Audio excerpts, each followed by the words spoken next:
ರಾಜಕಾರಣಕ್ಕೆ ಹೋಗುವಂಥ ಕಲ್ಪನೆ ಕೂಡ ಇರಲಿಲ್ಲ.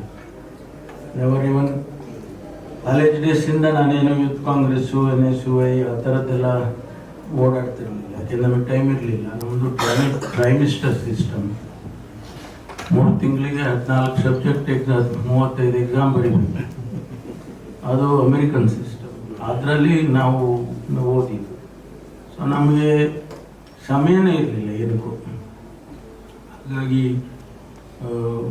ಅಷ್ಟೆಲ್ಲ ಮಾಡ್ಕೊಂಡ ಮೇಲೆ ಇಲ್ಲಿ ಭಾಳ ಯೋಚನೆ ಮಾಡಿ, ನಾನು ನನ್ನ ವೈಫ್ ಇಬ್ಬರು ಭಾಳ ಯೋಚನೆ ಮಾಡಿ ಸುದೀರ್ಘವಾಗಿ ಒಂದು ಹೆಚ್ಚು ಕಮ್ಮಿ 2 ತಿಂಗಳು ತಗೊಂಡು ಈ ತೀರ್ಮಾನಕ್ಕೆ. ಯಾಕೆಂದರೆ ಇದು ಲೈಫ್ನಲ್ಲಿ ಒಂದೇ ಸಾರಿ ಆಗುತ್ತೆ.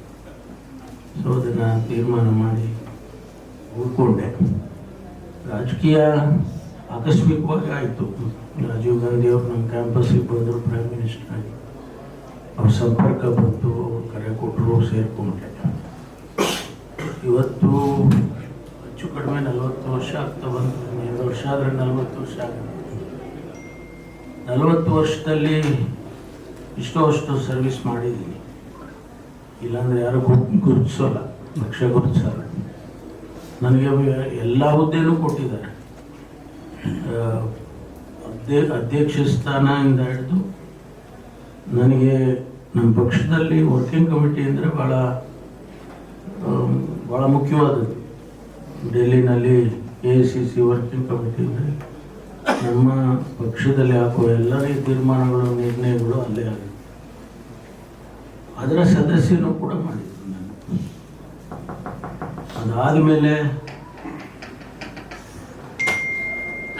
2018ರಲ್ಲಿ ಉಪಮುಖ್ಯಮಂತ್ರಿ ಆಗಬೇಕು ಅಂತ ತೀರ್ಮಾನ ಮಾಡಿದ್ರು. ಅದು ಆ ಸಂದರ್ಭದಲ್ಲಿ ಕೂಡ 2013ರಲ್ಲಿ ನಾನು ಎಲೆಕ್ಷನ್ಸ್ ಹೋದೆ. ಬಹುಶಃ ನಾನು ಗೆದ್ದಿದ್ದರೆ ಮಾನ್ಯ ಸಿದ್ದರಾಮಯ್ಯನವರು ಮುಖ್ಯಮಂತ್ರಿ ಆಗ್ತಿರ್ಲಿಲ್ಲ. ಆದರೆ ನಮ್ಮ ಅದೃಷ್ಟನೋ ಹಣೆ ಬರನೋ ಏನು ಹೇಳ್ತಿರೋ ಗೊತ್ತಿಲ್ಲ. ಆಗ ನಾನು ಸೋತದ ಕಾರಣಕ್ಕಾಗಿ ಅವರಾದರು. ಆಮೇಲೆ 2018ರಲ್ಲಿ ಕೂಡ ನಮ್ಮ ಪಕ್ಷ 80 ಸೀಟ್ ಗೆದ್ದಿತ್ತು. ಕೋalition ಮಾಡಿದಾಗ ಬೇರೆ ಪಕ್ಷದ ಜೊತೆ ನಾವು ಸೇರ್ಕೊಂಡು ಅವ್ರು ಬರೀ 30 ಸೀಟ್ ಏನೋ ಇತ್ತು. ಆದರೂ ಕಾರಣಾಂತರದಿಂದ ಅವಾಗ ಕುಮಾರಸ್ವಾಮಿ ಅವರಿಗೆ ಮುಖ್ಯಮಂತ್ರಿ ಮಾಡಿದ್ರು. ಅವತ್ತು ನನ್ನನ್ನು ಮಾಡ್ಬೋದಿತ್ತು, ಆದರೆ ಯಾವುದೋ ಕಾರಣಕ್ಕಾಗಿ ಅವ್ರು ಮಾಡಿದ್ರು. 2ನೇ ಸರಿನೂ ಮಿಸ್ ಆಯಿತು. ಮತ್ತು ಈ ಬಾರಿ ಪ್ರಯತ್ನ ಮಾಡಿದೆ. ಈ ಬಾರಿನೂ ಆಗುತ್ತೆ ಅಂತ ವಿಶ್ವಾಸ ಇತ್ತು. ಕಡೆಗೆ ಯಾವುದೋ ಕಾರಣಕ್ಕೆ ಪಾಲಿಟಿಕ್ಸ್ ಗೊತ್ತಲ್ಲ, ಪಾಲಿಟಿಕ್ಸು ಬೇರೆ ಥರ ಅಲ್ಲ, ಅದು ತೀರ್ಮಾನಗಳು ಹೇಗೂ ಆಗುತ್ತೆ. ಸೊ ಹಾಗಾಗಿ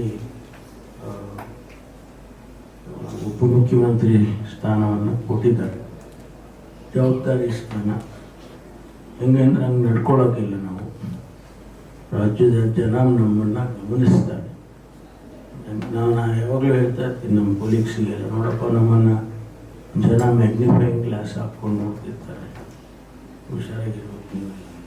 ಆ ರೀತಿ ಇವತ್ತು ಭಾಳ ರೆಸ್ಪಾನ್ಸಿಬಲ್ ಇರ್ತಕ್ಕಂಥ ಜಾಗ. ನನ್ನ ಪ್ರಯತ್ನ ನಾನು ಖಂಡಿತವಾಗಿ ಮಾಡ್ತೇನೆ. ಮತ್ತು ನಿಮಗೆಲ್ರಿಗೂ ಕೂಡ ಯಾವುದೇ ರೀತಿ ಒಂದು ಬರದಾಗೆ ಸರ್ಕಾರದಲ್ಲಿ ನಾನು ಕೂಡ ನಡ್ಕೊಳ್ತೀನಿ. ಜೊತೆಗೆ ನಿಮ್ಮ ಶ್ರೇಯಸ್ಸು, ಸಂಸ್ಥೆಯ ಶ್ರೇಯಸ್ಸು ನನಗೆ ಭಾಳ ಮುಖ್ಯ. ಒಂದು ಹಂತದಲ್ಲಿ ನಾನು ನಮ್ಮ ಹೈಕಮಾಂಡ್ನವ್ರಿಗೆ ಹೇಳಿದೆ, ನನಗೆ ಸಾಕು ಮಾಡಿಬಿಡಿ, ಕೊಡೋಕ್ಕಾಗೋದಿಲ್ಲ ಅಂತ ಹೇಳಿದ್ರೆ ನನಗೆ ಭಾಳ ದೊಡ್ಡ ಕೆಲಸ ಇದ್ದಾವೆ, ನಾನು ವಾಪಸ್